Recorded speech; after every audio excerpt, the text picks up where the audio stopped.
Continuamos la sesión con la segunda parte, que sé que estáis ávidos de leyes, el reglamento, artículos. Tenéis muchas ganas. Venga. Sé que la primera parte es la más árida y ahora viene la bonita, que es la de las leyes. Bueno, pues vamos con el marco regulatorio. De todas formas, a ver, como os decía antes, le he dedicado mucho tiempo a la parte de los conceptos, porque aparte de que yo creo que es más amena, no voy a decir divertida, pero amena, que estar analizando artículos. Sobre todo, insisto, yo soy de filosofía del derecho.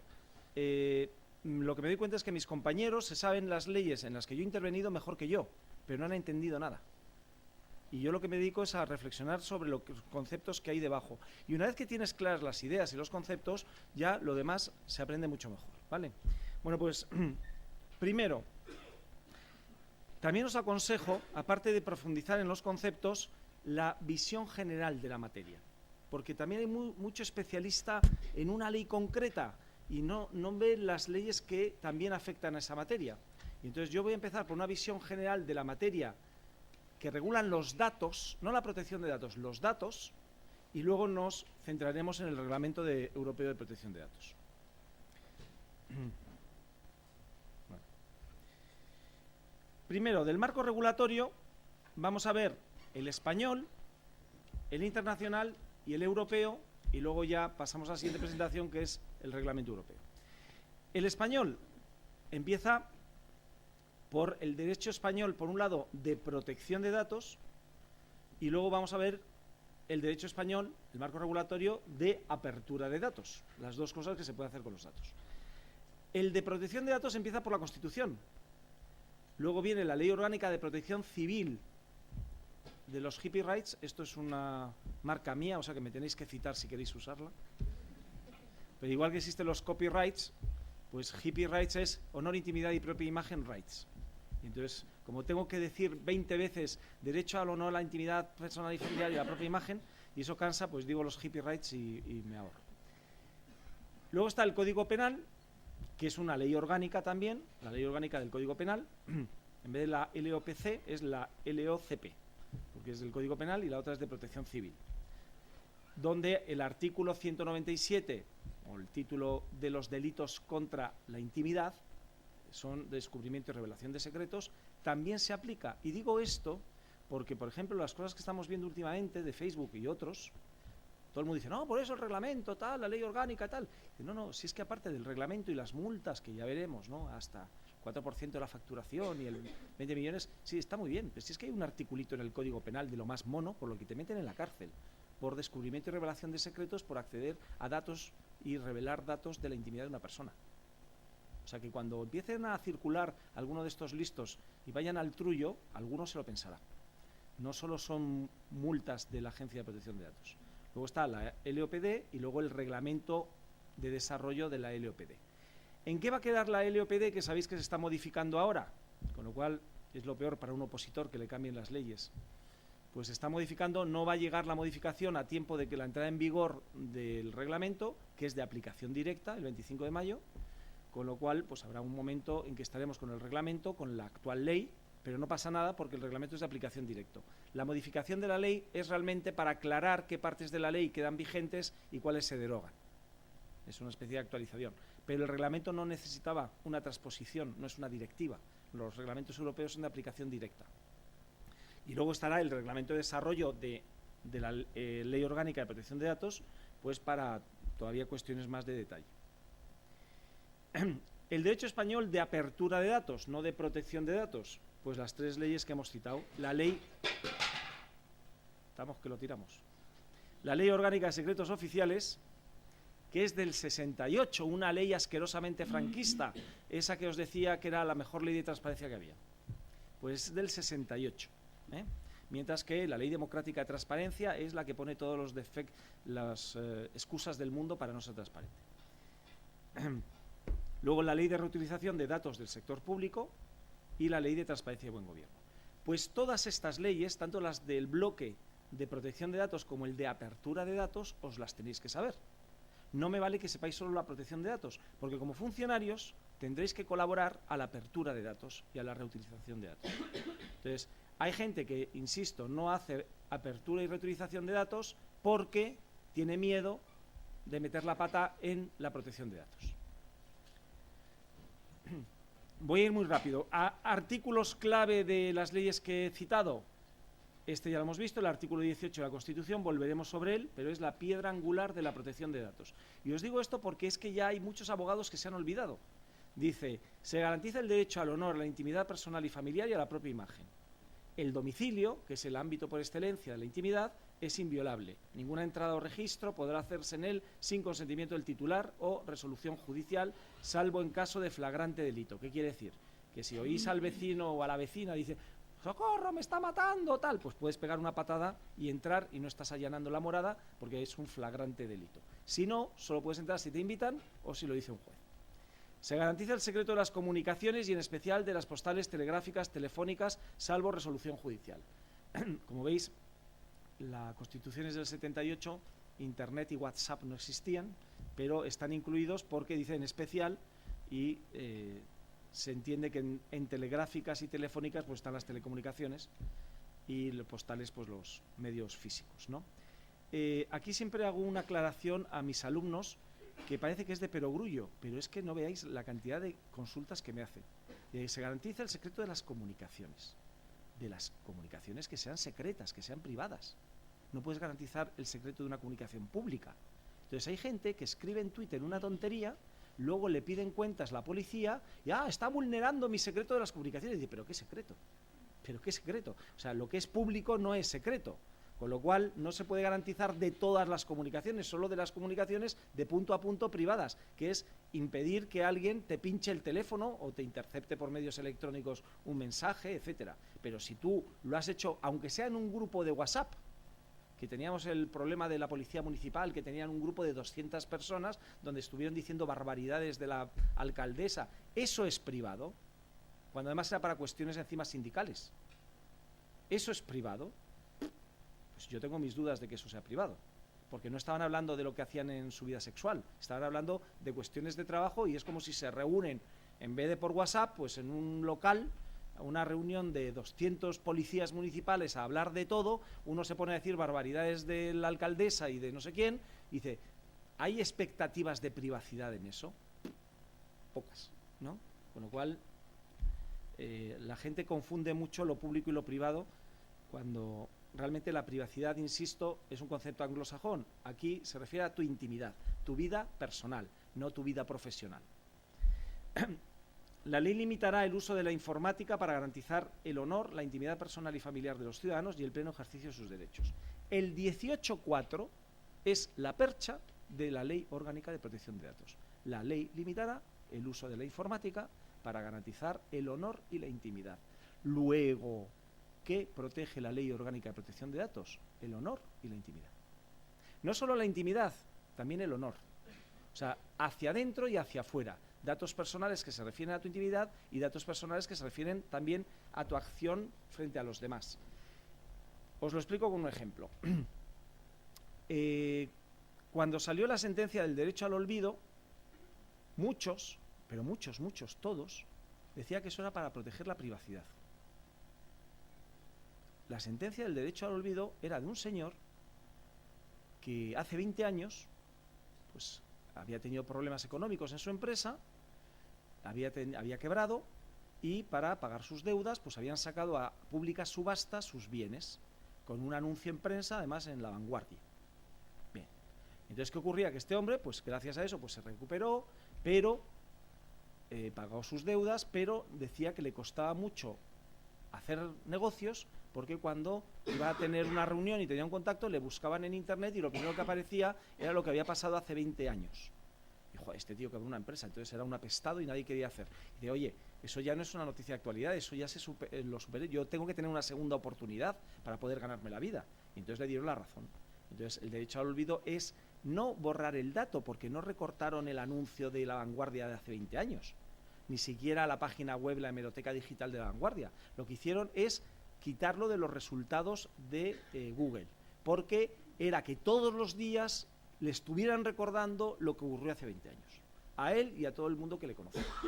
Y entonces dijeron que eso ya no tenía sentido y que no lo borraban de Internet y alguno podía ir a la hemeroteca de La Vanguardia y verlo y tal, pero que no tenía por qué meterlo en los indexarlo en los resultados de búsquedas de Google. Ahora yo os pregunto,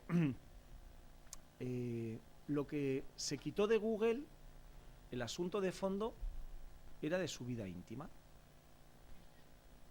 era de su vida profesional, afectaba a su intimidad, afectaba a su prestigio profesional, lo que diríamos el honor profesional. Luego, la protección de datos no solo se refiere a la vida privada o íntima, también se refiere al prestigio profesional, el honor en sentido amplio, la imagen que damos a los demás. O sea, que es mentira eso de que la protección de datos solo protege la intimidad o la privacidad. Protege también tu imagen, tu honor, porque de hecho imagen es lo mismo que honor, pues en una versión más actual, ¿no? Bueno, pues esto que os digo ahora lo he estado debatiendo con especialistas en protección de datos, donde yo digo, bueno, es que realmente solo se protegen aquellos datos que afectan a tu honor y a tu intimidad. Ah, ¿y eso dónde viene? Y dice, coño, en el artículo 18.4 de la Constitución y en el artículo 1 de la Ley Orgánica de Protección de Datos, que es una ley orgánica porque desarrolla derechos fundamentales, el derecho al honor, la intimidad y la propia imagen. Luego, la protección de datos limita el uso de informática en general para proteger el honor, la intimidad y la propia imagen. No protege los datos, protege el honor, la intimidad y la propia imagen.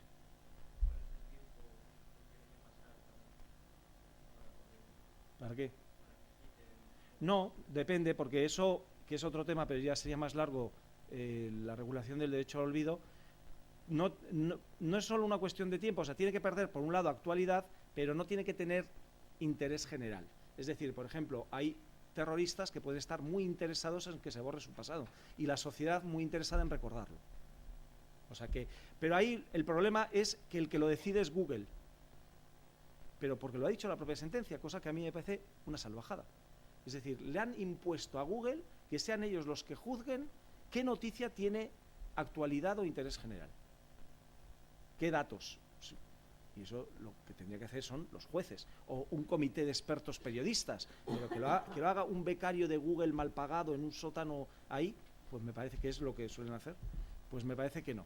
Cuando dicen comités de expertos, pues son los de Facebook que moderadores de contenidos, son unos tíos que tienen un sótano de Berlín mal pagados y viendo todos los contenidos que son salvajes para borrarlos. Bueno, pues de todo esto del artículo 18 quiero que os quede muy claro que la Ley Orgánica de Protección de Datos es orgánica porque desarrolla un derecho fundamental, que es el derecho al honor, la intimidad y la propia imagen. Y se basa en el artículo 18.4, la ley limitará el uso de la informática para proteger el honor y la intimidad, el foro externo y el foro interno. ¿De acuerdo? Más. Luego tenemos el Código Penal. O sea, por un lado está la Declaración de los Derechos Fundamentales en la Constitución y luego tenemos 3 niveles de protección. El más gordo, el penal, luego el civil y luego el administrativo. El penal es el Código Penal, que tienes el título 10, delitos contra la intimidad, el derecho a la propia imagen y la inviolabilidad del domicilio, y el título 11, que es delitos contra el honor. ¿Cuáles son los delitos contra la intimidad? El descubrimiento y revelación de secretos, y bueno, y el capítulo 2, el allanamiento de morada o domicilio como ámbito de la privacidad de la intimidad familiar. Y el título 11, delitos contra el honor, ¿cuáles son? Injurias y calumnias. ¿Vale? Pues eso también, al margen de que los datos afecten a nuestro honor y nuestra intimidad, pueden afectar tanto que sean injuriosos, calumniosos o puedan ser descubrimiento o revelación de un secreto. Pues eso se aplica al Código Penal, no la Ley Orgánica de Protección de Datos. Porque la gente es que parece que no hay vida más allá de la Ley Orgánica de Protección de Datos. Y luego esta que es todavía más desconocida y sin embargo es muy importante, que es la Ley Orgánica de Protección Civil, ya no penal, civil, del honor, la intimidad y la propia imagen, que es del 82. O sea, imaginaos, del 78 la Constitución y el 82, en el 82 mucha internet tampoco había. Yo en el 84 yo hice mi primer curso de Basic, o sea que internet no empecé a usarlo hasta el 94-96, pues dice, el artículo 2, que para mí es muy importante y nadie lo cita, ninguno de mis compañeros abogados, dice, la protección civil del honor, de la intimidad y de la propia imagen quedará delimitada por las leyes y por los usos sociales, y ahora aquí viene lo importante, atendiendo al ámbito que por sus propios actos mantenga cada persona reservado para sí misma o su familia. Os decía que en todo el ordenamiento español no encontraréis una definición de privacidad. Esto es lo que más se parece al concepto de privacidad, el ámbito reservado, el ámbito protegido, que no lo definen las leyes y los usos sociales, lo define cada uno con sus propios actos. ¿Qué quiere decir eso? Lo del círculo de confianza que hablábamos antes. ¿Quién define cuál es vuestra intimidad? Vosotros. ¿Cómo? Manteniendo reservado algunas cosas o haciéndolas públicas. Lo que mantengáis reservado es vuestra intimidad, lo que hagáis público ha dejado de ser vuestra intimidad. Tan fácil como eso. Por eso, en los juicios estos de famosos, ¿no?, sobre todo de famosas, que dice una folclórica, no, pues este periodista le he demandado por 100 millones porque se ha metido con mi intimidad. Y entonces dice, pues sí, le da el juez la razón. Dice, sí, es verdad que ha habido una intromisión en su intimidad y por tanto usted tiene razón, porque usted no tiene por qué soportar que alguien se entrometa en su intimidad si usted no lo ha autorizado. Ahora, usted pide 100 millones y yo le voy a condenar a 1 euro. Porque como usted está todo el día hablando de su intimidad por los platos, su intimidad vale 1 euro. Con lo cual no se sabe si es mejor ganar el juicio y que te den 1 euro y que demuestren lo poco que vale tu intimidad, porque por tus propios actos no has reservado nada para ti, lo vas contando por todos los platos. ¿Vale? Pues a eso se refiere. ¿Qué es en la intimidad? El ámbito reservado que por tus propios actos mantengas, ¿no?, privándolo del conocimiento a los demás, cosas que son tuyas o de tu familia. Bueno, otro principio que es, como es de derecho civil, se tiene que interpretar, el ordenamiento es un sistema jurídico que cuando tengáis que interpretar cosas de la Ley Orgánica de Protección de Datos o del Reglamento Europeo, hay que ir al resto de normas. Y aquí dice, y es muy importante porque dice, no se apreciará la existencia de intromisión ilegítima, no quiere decir que no haya intromisión, sino porque puede haber intromisiones legítimas. No se apreciará la existencia de intromisión ilegítima en el ámbito protegido, en el ámbito reservado, en la intimidad. 1, cuando estuviera expresamente autorizada por la ley, si hay una autorización legal. Y 2, que yo creo que debería ser la primera, cuando el titular del derecho a la intimidad hubiera otorgado al efecto su consentimiento expreso. Y esto es muy importante porque esta ley es del 82. Y ahora estamos diciendo todos, yo el primero, que la gran novedad del Reglamento Europeo respecto a la Ley de Protección de Datos es que ahora se exige un consentimiento expreso. Ahora no, desde el 82. Esto estaba en el derecho español desde el 82. Para que se considere legítima la intromisión en tu intimidad, tiene que haber un consentimiento expreso del titular. Y si no hay un consentimiento expreso del titular, es una intromisión ilegítima. Y esa es la regla.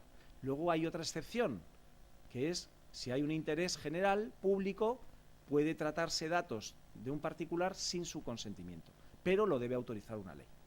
Pero para mí esa es la excepción. La regla general es el consentimiento. ¿Por qué? Porque vuelvo, que es lo que hago a mis alumnos y les queda clarísimo, vuelvo al paralelismo con la intimidad física. Porque es que la intimidad no física no es muy distinta que la física. ¿En qué se diferencia unas relaciones sexuales normales de una violación? ¿En lo que se hace en una y en otra? No. En el consentimiento. Entonces, os digo, porque es que hay muchos informáticos o científicos de datos ahora que me dicen, no, porque, a ver, yo lo que quiero saber es qué tratamientos puedo hacer sin su consentimiento y cuáles no, y tal. Y digo, pues estás muy equivocado. No, porque es que solo es un tratamiento muy pequeñito. Eso suena, con perdón, a lo de solo la puntita. Dice, a ver, dice, si tienes consentimiento, hasta la cocina. Si no tienes consentimiento, no le puedes poner ni un dedo encima. Pero ni físicamente ni a sus datos. Y si en la intimidad física lo tenemos clarísimo, alguno no, pero en general lo tenemos clarísimo, ¿por qué en la intimidad no física no lo tenemos? Ya, no pasa, esto es un tratamiento pero muy pequeñito, hombre, no pasa nada. La he violado pero poquito. Pues si lo tenemos claro en la intimidad física, es lo mismo en la intimidad no física. Y hay un tercer motivo, que no está aquí, pero sí lo veremos en el reglamento, que es el que más me preocupa a mí, porque el interés general me preocupa, eso de que la DGT cada vez se entrometa más con los nuevos radares y que sea por mi seguridad, digo, pues casi que no me protejas, ¿no? Pero es el interés legítimo de las empresas. Si un empresario tiene interés legítimo, ¿cómo que qué es interés legítimo? O sea, que él va a decidir si tiene interés legítimo en tratar mis datos sin mi consentimiento. ¿Pero qué es esto? Pues está en el reglamento. Y además puestos ya los tres motivos al mismo nivel. No el consentimiento, la regla y la excepción, el interés público o el interés legítimo. No, no. Los tres son tres motivos de licitud del tratamiento. Autorización del interesado, que además nos llaman, a los titulares nos llaman interesados. Oiga, que yo no soy el interesado, yo soy el titular de los datos, el afectado por los datos. Interesados son los otros en mis datos. Pues nos llaman el interesado al titular de los datos, el interés público de la administración y el interés legítimo de una empresa. Y entonces han puesto como, no, esto viene a reforzar el consentimiento. Y reforzar si está desde el 82 que el consentimiento tenía que ser expreso. Y además específico para cada uso. No, pues nos hemos puesto muy... Esto viene a garantizar los derechos de los ciudadanos y tal, al ponernos muy exigentes con el consentimiento y abres una puerta trasera que es el interés legítimo de las empresas para tratar tus datos sin tu consentimiento. Eso ya veréis que va a traer mucha cola. Pero en lo que a vosotros afecta, bueno, la administración para que tener autorización tiene que estar en una ley, con lo cual por lo menos se sabe. Estarás de acuerdo o no con la ley, sobre todo que Hacienda se aprueba ya misma unas leyes para poder mirar a todas partes, incluso en las plataformas de alquiler de pisos, apartamentos turísticos y todo, ¿no? ¿Por qué? Porque se ha autoconcedido esa autorización legal. Y luego, por último, el 3, el consentimiento a que se refiere el párrafo anterior será revocable en cualquier momento, pero habrán de indemnizarse en su caso los daños y perjuicios causados, incluyendo en ellos las expectativas justificadas. Bueno, eso se refiere sobre todo, siempre cuento un caso que hubo con Ana Obregón. Las famosas han dado mucha jurisprudencia en estos temas. Y Ana Obregón parece que pactó un desnudo con Interview, donde le pagaron un pastón y tal, y en el último momento, cuando ya estaba la revista editada y a punto de distribuir, pues se lo pensó, ¿no? Y entonces dice, no, pues es que he cambiado de opinión y tal, y yo, como tengo el derecho a la revocación del consentimiento en cualquier momento, pues quiero revocar el consentimiento. Y dice, no pasa nada. Y todo el Interview dice, no pasaba nada, solo que me tienes que indemnizar no solo por los gastos de la sesión, la edición de la revista y el lucro que pensaba obtener de la distribución, todos los gastos de promoción, etcétera. Interesante, lo cual Ana Obregón dice, bueno, pues nada, si eso que se distribuya. Porque tiene derecho a la revocación, pero tiene que pagar los gastos que se hayan causado. Bueno, y ahora muy rápidamente, luego lo veremos en el reglamento, 3 definiciones que son realmente a lo que me voy a dedicar en la parte del reglamento, porque no os puedo enseñar todo el reglamento, pero que quiero que tengáis claro. Y veremos las diferencias respecto a la ley orgánica. A los efectos de la presente ley orgánica se entenderá por datos de carácter personal cualquier información concerniente, y subrayo concerniente, a personas físicas identificadas o identificables. Para empezar, insisto, Constitución, se declaran y reconocen los derechos fundamentales. Protección penal, la más grave, protección civil, la segunda, protección administrativa, el tercer peldaño, que es la Ley Orgánica de Protección de Datos, que, como veis, sigue siendo ley orgánica porque desarrolla un derecho fundamental. El Código Penal es ley orgánica, la Ley Orgánica de Protección Civil es ley orgánica y la Ley Orgánica de Protección de Datos es administrativa, pero orgánica. ¿Por qué digo concerniente? Porque concernir, referirse a, relacionarse, afectar, ese es el verbo clave, no interesar. Yo no estoy interesado en mis datos, yo estoy afectado. Me afectan. Que alguien tenga mis datos me afecta. Claro que tengo un interés, pero es rebajarlo, es ponerme al mismo nivel que otros que están interesados en mis datos. Y no, yo no estoy al mismo nivel que otros, yo soy la víctima. No soy el que trata los datos porque le interesa con efectos comerciales. Bueno, y sobre todo, aquí hay un fallo, y por eso prefiero tenerlo en la pantalla para que lo veáis. Cuando se dice que es un dato personal, la gente suele decir, son aquellos datos que identifican a las personas, y no es verdad. Son todos los datos, cualquier información relacionada con una persona física que esté identificada o que sea identificable. El conjunto es mucho más amplio, porque los datos que identifican a personas sí son datos personales, pero es que hay muchos otros datos que son personales, pero que no identifican ellos mismos por sí solos a personas.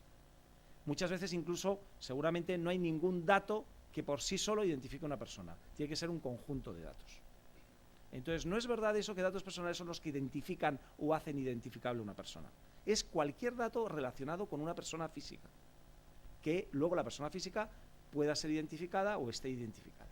O sea, parece un juego de palabras, pero no es exactamente lo mismo. Incluso os diría otro término. Es cualquier información asociada, relacionada, asociada, la flechita esa, a una persona física identificada o identificable. ¿Por qué? Porque lo contrario que es el procedimiento de disociación. Es todo tratamiento de datos personales de modo que la información que se obtenga no pueda asociarse a una persona identificada o identificable. Luego, ¿cuál es la forma de proteger la intimidad o el honor de alguien? Disociar un dato de la identidad del titular del dato. Cuando no se disocie, está el dato asociado a un sujeto con nombres y apellidos. Cuando se disocia, ¿qué hacemos? Romper la flechita. Y hay un dato por un lado que no sabemos a quién pertenece. Luego lo podemos usar porque no está asociado. Hay dos mundos, el mundo de los datos asociados y el mundo de los datos disociados. El mundo de los datos asociados en una caja fuerte con 7 llaves. El mundo de los datos disociados, barra libre, para que todo el mundo los pueda reutilizar. ¿Vale? Y por último, el consentimiento, que es la clave, como hemos visto. Toda manifestación de voluntad libre, inequívoca, específica e informada, mediante la que el interesado consienta el tratamiento de datos personales que le conciernen, de nuevo. Como veis, en la ley orgánica no decía expreso, pero decía inequívoco. Y entonces hay muchas empresas que con eso de inequívoco, dicen, bueno, para mí es inequívoco aunque no sea expreso, porque puede haber un consentimiento tácito, y han estirado el chicle todo lo que han podido con lo del consentimiento tácito. Ahora ya el reglamento vuelve a dejar claro que no, que eso del consentimiento tácito nada, que tiene que ser expreso, ¿no? Pero es que ya lo decía el 82, o sea que la Ley Orgánica de Protección de Datos nuestra del 99 más la ley del 82 ya se tenían que haber interpretado conjuntamente, no hacía falta que viniera el reglamento. Marco regulatorio internacional. Derecho internacional sobre protección de datos, tenemos la Declaración Universal de Derechos Humanos del 48, la Declaración Americana de los Derechos y Deberes del Hombre, que es solo americana, Tratado Safe Harbor entre Estados Unidos y la Unión Europea, y el último que está en vigor, porque sabéis que el Tratado de Safe Harbor se denunció y anuló por el Tribunal Europeo de Justicia, el Tratado de Privacy Shield entre Estados Unidos y la Unión Europea, que es el actualmente vigente hasta que se vuelva a anular, porque es el mismo que el otro, cambiado el collar, pero es el mismo perro. Y habrá algún ciudadano que vuelva a impugnarlo y decir que en Estados Unidos no tienen el mismo nivel de protección los datos que en Europa, cosa que es un hecho. Y además desde que está Trump todavía peor, porque ha dicho que cualquier dato que no sea de un estadounidense, la NSA puede hacer lo que quiera con él. Con lo cual, las transferencias internacionales a empresas de Estados Unidos no gozan del mismo nivel de protección, con lo cual no podríamos trabajar con empresas que directamente en Estados Unidos. ¿Por qué las multinacionales de Internet están creando filiales en Europa? Porque en teoría la agencia no autorizaría ninguna transferencia de datos a una empresa en Estados Unidos, porque ya no está el mismo nivel de protección en Estados Unidos que en Europa. Mientras tanto, como no está denunciado, pues son estas cosas que hacemos los abogados para cubrir las apariencias, que parezca que sí existe un compromiso de las empresas de cumplir los mismos niveles de protección que en Europa. Y el Tratado de Libre Comercio e Inversiones entre Estados Unidos y la Unión Europea, el famoso TIP, que sabéis que está metido en un cajón, pero que trataba, porque era lo que más les interesaba a las empresas norteamericanas, del flujo de datos entre Europa y empresas de Estados Unidos. La Declaración Universal de Derechos del Hombre, solo voy muy rápido, es para que veáis lo que os decía de la diferencia entre privacidad e intimidad. Nadie será objeto de injerencias con G, porque antiguamente se escribía con G, no está mal escrito, está mal escrito como lo escribimos ahora con J. Injerencias arbitrarias en su vida privada, su familia, su domicilio, su correspondencia, ni de ataque a su honra o a su reputación. Derecho a la intimidad, derecho al honor. Toda persona tiene derecho a la protección de la ley contra tales injerencias o ataques. Bueno, pues para que veáis, pone vida privada por un lado y familia por otro. Luego el concepto de privacidad es individual. Aquí no está el concepto de intimidad familiar que nosotros tenemos. La Declaración Americana de los Derechos del Hombre: toda persona tiene derecho a la protección de la ley contra los ataques abusivos a su honra, a su reputación y a su vida privada y familiar. O sea, individual y familiar. Esto es la noticia que fue el 6 de octubre del 2015, donde el Tribunal de Justicia de la Unión Europea, no sé quién se ha dejado la puerta del frigorífico abierta, y fue cuando declaró nulo el tratado, ¿no?, de Safe Harbor. Y entonces dices, los Estados miembros podrán bloquear el envío de datos de sus ciudadanos a empresas de Estados Unidos.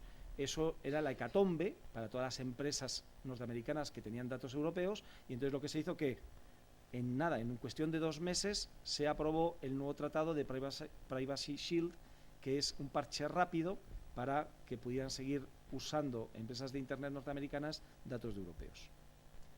Y luego el último, que era el tip, lo que os citaba, que cuando ya en la última reunión de Obama, la gira que hizo por Europa antes de cesar, con Merkel, pues ya las negociaciones sobre el Tratado de Libre Comercio e Inversiones entre Europa y Estados Unidos habían durado muchísimo, habían sido además muy opacas, y vieron que con la llegada de Trump pues eso no iba a prosperar y se metió en un cajón. Pero uno de los puntos más importantes era justamente el libre flujo de datos entre Europa y Estados Unidos.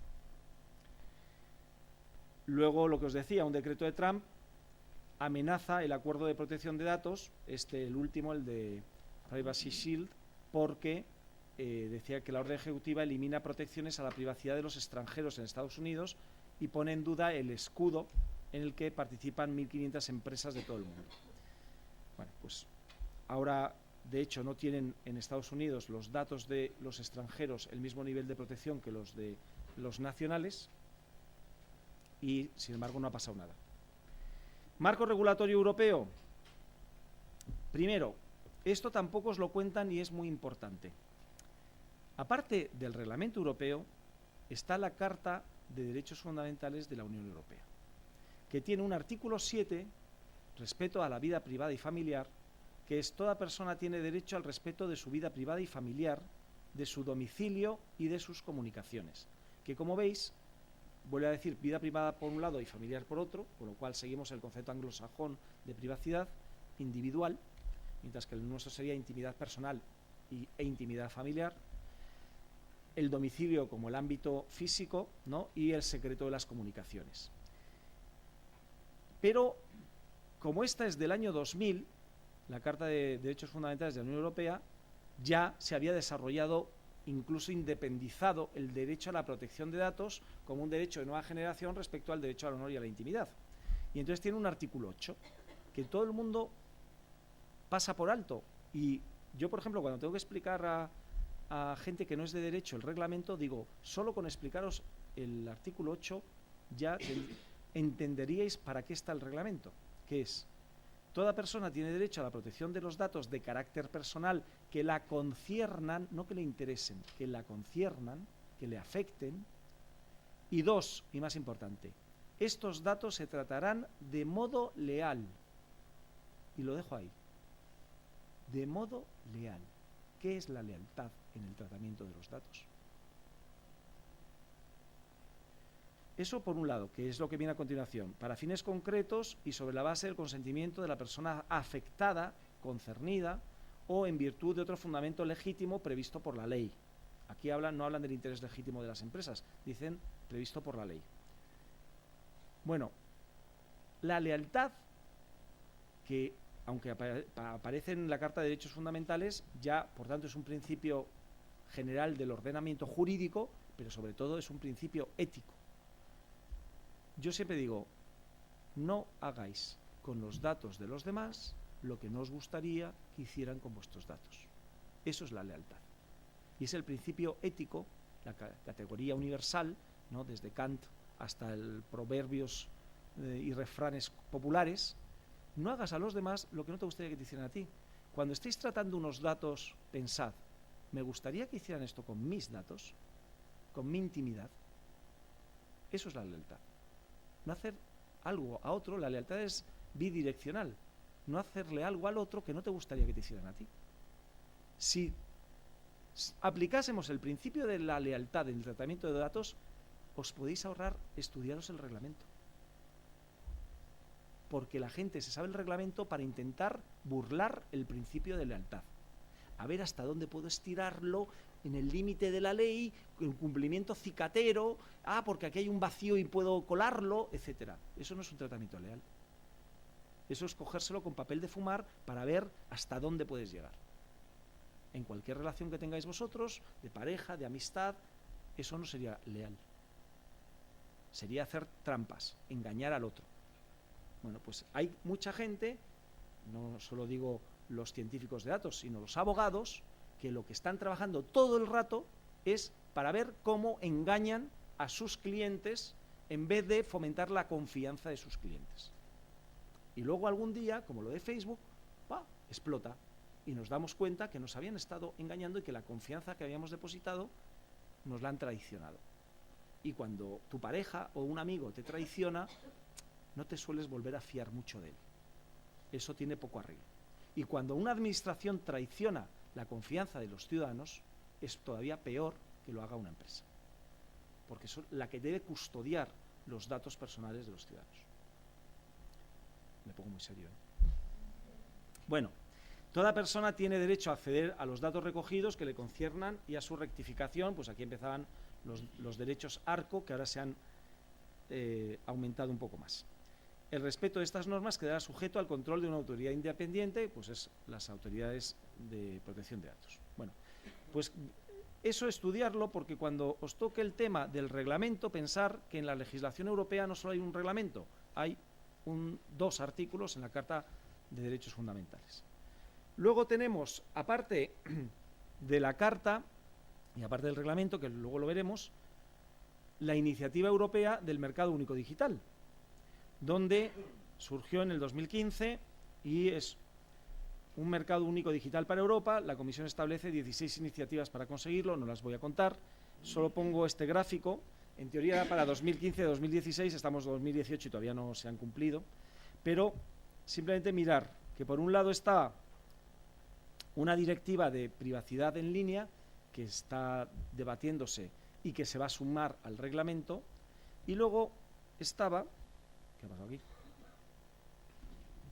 Aquí se pone en negro. Esto que no se ve nada, pero os lo cuento yo, que es iniciativas de libre flujo de datos y entre la nube y las empresas, vamos, de cuestiones de datos en la nube.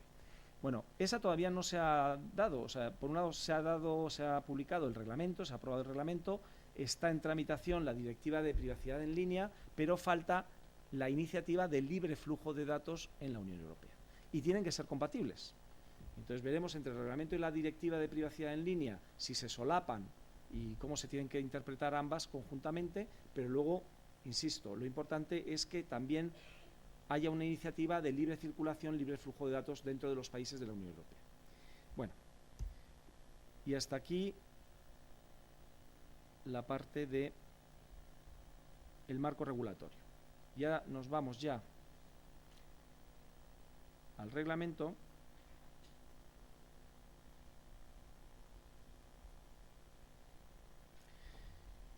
Y también voy a ir muy rápido. Empezaremos por el final, que es la entrada en vigor del reglamento, que es el artículo 99, que es el último. Dice, el presente reglamento entrará en vigor a los 20 días de su publicación en el Diario Oficial de la Unión Europea.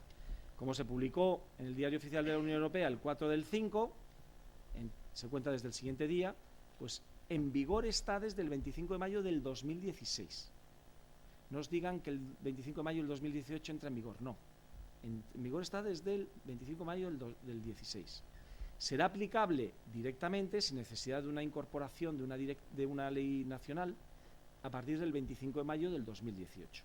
Es decir, quedan 62 días. Y os digo porque quedan 62 días y hemos tenido 2 años para adaptarnos. Y como buenos españoles lo hemos dejado todo para el final. No seríamos españoles.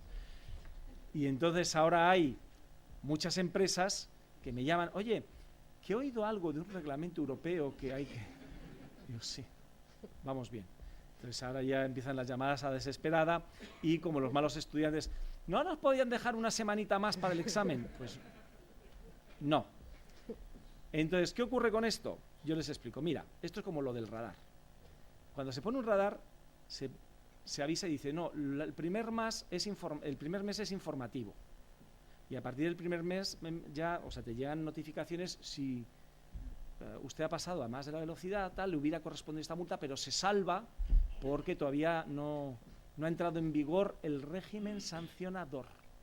¿Qué es lo que entra en vigor el 25 de mayo del 2018? El régimen sancionador, las multicas. Todo lo demás está en vigor desde el 2016. Y era justamente el plazo de 2 años para adaptarnos empresas y administraciones. ¿Qué han hecho? Nada. Ni las empresas ni las administraciones. Con lo cual, a partir del 25 de mayo del 2018, lo que aplicará la Agencia de Protección de Datos es el régimen sancionador. Y dice, no, pero hombre, ¿nos darán un plazo para adaptarnos a partir de ahora? No. Te hemos dado 2 años. Así que, ¿qué multas se van a aplicar a partir del 25 de mayo del 2018? Es decir, 62 días. Comparo las del artículo 45 de la Ley Orgánica de Protección de Datos con las del artículo 83, apartados 4 y 5 del Reglamento de Protección de Datos. En la LOPD decía infracciones leves de 900 a 40.000 euros. Infracciones graves de 40.001 a 300.000 euros y las infracciones muy graves de 300.001 a 600.000 euros. Recientemente ha impuesto con la ley orgánica pues sendas multas a WhatsApp y a Facebook de 300.000 euros. Como resulta que Facebook ha comprado WhatsApp, pues realmente es una multa a Facebook de 600.000 euros, ¿no? Es el máximo que podía poner. En el Reglamento Europeo de Protección de Datos hay multas administrativas de 10 millones o de 20 millones, porque aquí no hay tramos de leves, graves y muy graves, es hasta 10 millones o hasta 20 millones de euros como máximo, o tratándose de una empresa de una cuantía equivalente del 2% al 4% como máximo del volumen del negocio total anual global, la facturación global del ejercicio financiero anterior, optándose por la de mayor cuantía. Es decir, que si yo a Facebook le meto una multa por lo que ha hecho en Europa de 20 millones de euros, o sea, la máxima posible puede ser o 20 millones de euros o el 4% de su facturación global, que suelen ser pues, unos cuantos miles de millones de euros. Entonces, entre los 20 millones de euros, que hay meses que no los ganáis, y los miles de millones de euros, pues este reglamento está pensado para las grandes multinacionales de Internet, no para las pymes precisamente. Sí voy a decir una cosa, y es que el reglamento daba la opción de multar a las administraciones públicas, pero lo dejaba en manos de los Estados miembros. Entonces no sé por qué, no me lo preguntéis. En España no se quiere multar a las administraciones públicas, porque además dicen, y además ha colado el argumento de que, claro, es una tontería multar a una administración, porque entonces la multa la pagaríamos los contribuyentes con nuestros impuestos, ¿no? Lo cual es una verdad a medias, es un buen argumento, pero es una verdad a medias, porque nosotros no vamos a pagar más impuestos para pagar la multa. ¿Qué ocurrirá? Que la administración que cometa una irregularidad y le multen, tendrá que sacar el dinero de otras partidas. Con lo cual tendrá que explicar a sus ciudadanos por qué no se ha edificado el polideportivo de un ayuntamiento. Porque es que nos han puesto una multa la Agencia de Protección de Datos y hemos tenido que pagarla. Con lo cual, además, esto yo no lo contéis por ahí porque no se ha enterado Montoro. Sería una posibilidad de dar transferencias a las otras administraciones y recuperarla con la otra mano por multas de protección de datos. Entonces, no es mínima, es como máximo. No es de 10 a 20, es hasta 10 por unas cosas y hasta 20. Es que además ni siquiera son 2 escalones. No es de 0 a 10 y de 10 a 20. Es hasta 10 millones de euros un tipo de infracciones y hasta 20 millones de euros, o el 4% de facturación, otro tipo de infracciones. ¿Vale? O sea que no es, por eso digo que no es un sistema escalonado, con lo cual nosotros que estamos acostumbrados a escalones de leves, graves, muy graves, de repente nos lo han cambiado y nadie sabe cómo se va a aplicar ahora las multas, porque puedes de 0 a 10 millones o de 0 a 20 millones, o de 0 al 2% o de 0 al 4%, ¿vale? Es la gran...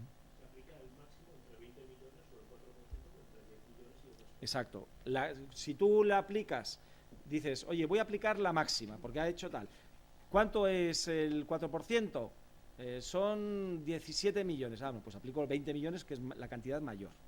Son 10.000 millones, aplico los 10.000 millones. Porque 20 millones para Facebook puede ser calderilla. ¿Qué? Eso nos gustaría a todos.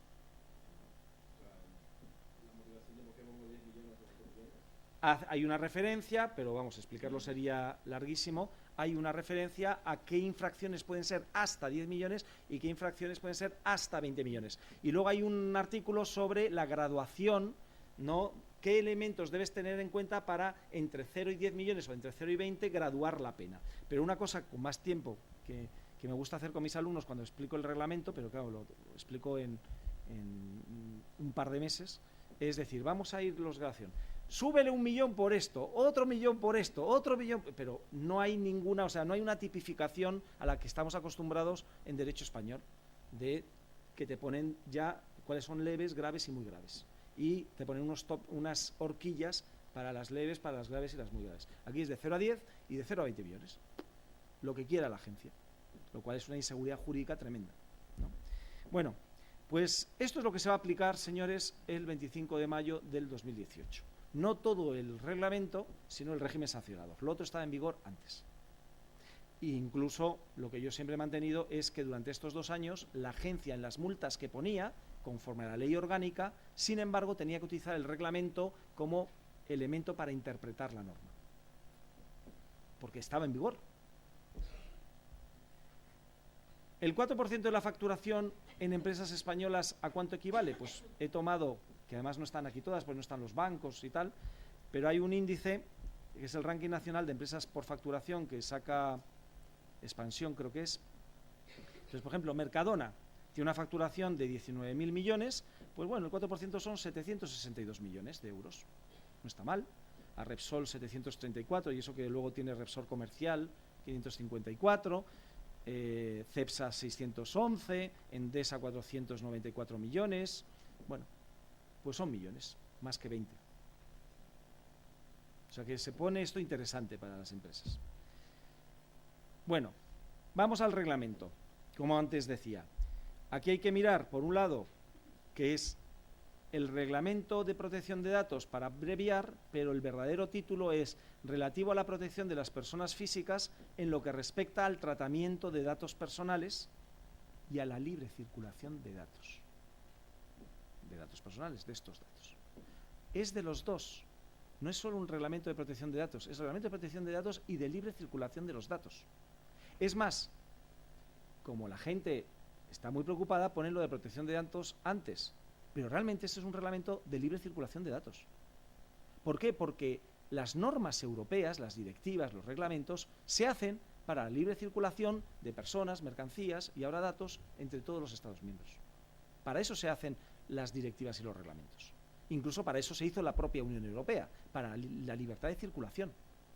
Ahora, ¿cómo deben circular? Con todas las garantías para los derechos de las personas titulares de esos datos. Pero quedaros con esa idea, porque este no es un reglamento para encerrar los datos bajo 7 llaves, es para que circulen. Con todas las garantías, pero para que circulen. Y os lo voy a demostrar. Artículo 1, objeto. El presente reglamento establece las normas relativas a la protección de las personas físicas, protección de las personas, no de los datos, en lo que se respecta al tratamiento de sus datos personales y las normas relativas a la libre circulación de tales datos. Luego, no se protegen los datos, se protege la libre circulación de los datos con todas las garantías de los derechos de sus titulares. El punto 2 del artículo 1 dice: el presente reglamento protege los derechos y libertades fundamentales de las personas físicas y en particular su derecho a la protección de los datos personales, que, como hemos visto en la Carta de Derechos Fundamentales, deriva del derecho al honor y a la intimidad. Que aunque ya nos quedemos con el derecho a la protección de datos, deriva del artículo 18 de la Constitución, derecho al honor, la intimidad y la propia imagen. Son todos los derechos fundamentales, pero ¿cuáles son los que pueden verse más afectados por los datos? El honor, la intimidad y la propia imagen. Y el 3, que es el que más me gusta a mí y que nadie cita. Fijaos que es porno duro, ¿eh? Dice: la libre circulación de los datos personales en la Unión Europea no podrá ser restringida ni prohibida por motivos relacionados con la protección de las personas físicas en lo que respecta al tratamiento de datos personales. Quiere decir que la excusa de la protección de datos no puede restringir la libre circulación de los datos. Dicho de otra forma, no podéis impedir la libre circulación de datos con la excusa de la protección de datos. Lo que tenéis que hacer es que la circulación de datos se haga con todas las garantías, pero no podéis impedir la libre circulación de datos. Ese es el verdadero sentido de este reglamento. Fomentar la libre circulación de datos. ¿Por qué? Porque es la base de la economía del dato, de la economía digital, de la economía del siglo XXI, a secas de la economía. Y por eso está dentro de la iniciativa europea del mercado único digital. No para impedir la circulación de datos con la excusa de la protección de datos personales, sino para garantizar la libre circulación de datos con todas las garantías para el derecho al honor y la intimidad de las personas. Esto no os lo ha explicado nadie, porque no lo explica nadie. Porque estamos como con orejeras mirando solo, no, yo estoy aquí para proteger los datos, para proteger... No. Estamos aquí porque la economía de los países y el negocio de las empresas en el siglo XXI e Internet funciona con datos. Y si tú cortas el flujo de datos, desenchufamos Internet y desenchufamos la economía digital y la administración electrónica. Necesitamos datos. Lo que pasa es que tiene que ser con todas las garantías. Y de eso va esa ley. La ley es cómo hacer que fluyan los datos con todas las garantías. No impedir el flujo de datos. ¿Esto ha quedado claro? Porque es la idea más importante del reglamento. Porque ya os digo que todo lo que yo leo, nadie se para a leer el artículo 1, que es el objeto de este reglamento. Más. Esto voy a ir rápido porque ya lo hemos visto, solo es para que veáis las diferencias entre la definición de la ley orgánica que ya hemos visto y la del reglamento.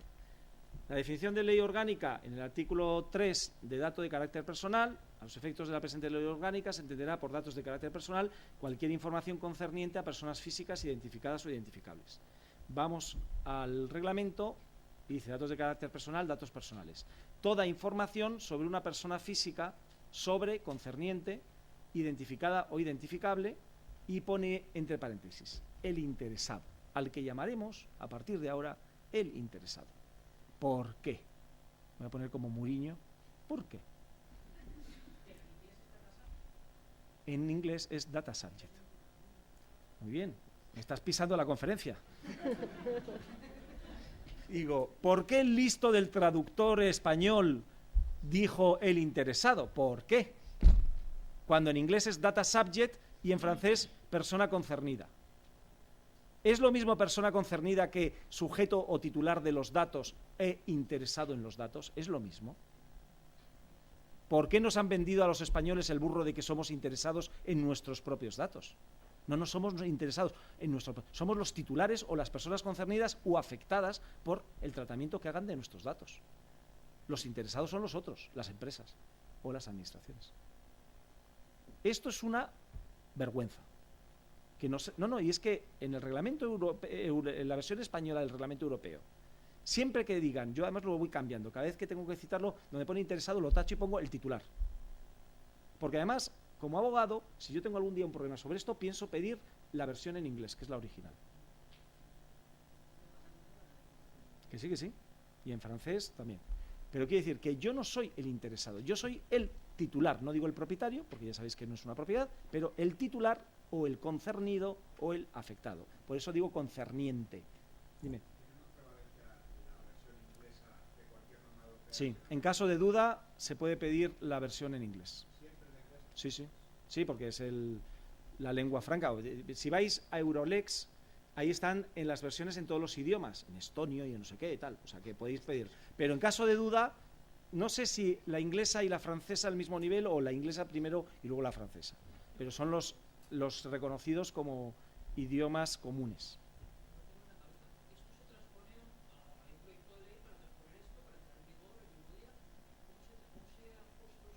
Tú te acabas de despertar porque eso lo he explicado antes. A ver, te cuento.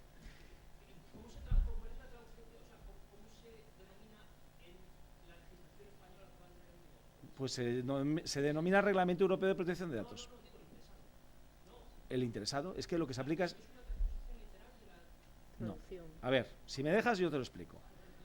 El Reglamento Europeo se aprobó en el 2016 y se tradujo a todos los idiomas de la Unión. Y esta es la que nos tocó a nosotros, por el traductor listo que tenemos ahí, que no sé quién es.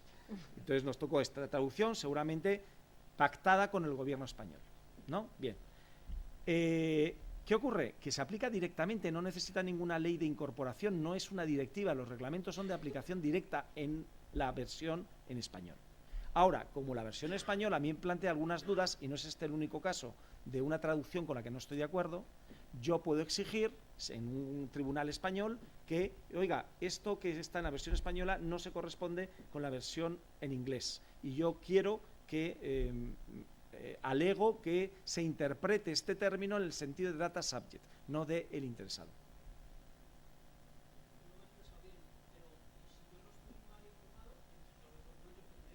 Sí. Sí, que lo he explicado antes, pero eso es, a ver, la Ley Orgánica de Protección de Datos, en teoría, cuando se aplique ya directamente el reglamento del 25 de mayo, se tendría que derogar.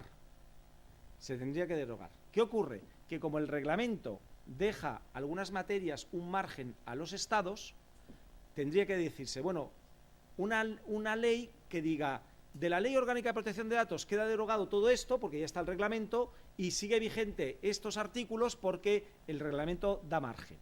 Y eso es la modificación de la ley que está ahora tramitándose en el Congreso, pero que no va a llegar ni siquiera al 25 de mayo. Y no sería necesaria, incluso algunos hemos criticado que exista. ¿Por qué? Porque va a haber un follón. Porque todos los Estados miembros van a hacer una ley para interpretar el reglamento, que era lo que no quería el reglamento, que hubiera un solo reglamento para todos los Estados miembros. Pero es verdad que el reglamento costó tanto parirlo que es muy ambiguo en muchas cosas. Y entonces cada país va a sacar una ley para interpretar el reglamento, con lo cual vamos a tener un follón de tres pares de narices. Porque lo que quería justamente la Unión Europea era tener una norma única para todos los países. Y entonces la agencia optó por modificar la Ley Orgánica de Protección de Datos para decir cuáles están derogados y se aplica el reglamento y cuáles siguen vigentes y cuáles incluso desarrollamos porque nos da margen el reglamento. Pero tal como está, yo veo que va a ser otro follón, porque están copiando artículos del reglamento que no haría falta copiar, porque el reglamento se aplica directamente. Y además no los copian tal cual, sino que los desarrollan un poquito y no da margen el reglamento para desarrollarlo. Entonces va a haber un follón no el 25, sino a partir del 25 y de cuando se aplique la modificación de la Ley Orgánica de Protección de Datos. Pero insisto, no sería necesaria. El reglamento es de directa aplicación, no es una directiva, que esas sí necesitan una ley de incorporación. ¿Vale? Bueno, seguimos. A ver. Sí, bueno, ya, es los poetas estos de... Es que a mí me hace una gracia, pues sí... Es que son unas cosas de... Que bien, que son expresiones poéticas preciosas, pero que...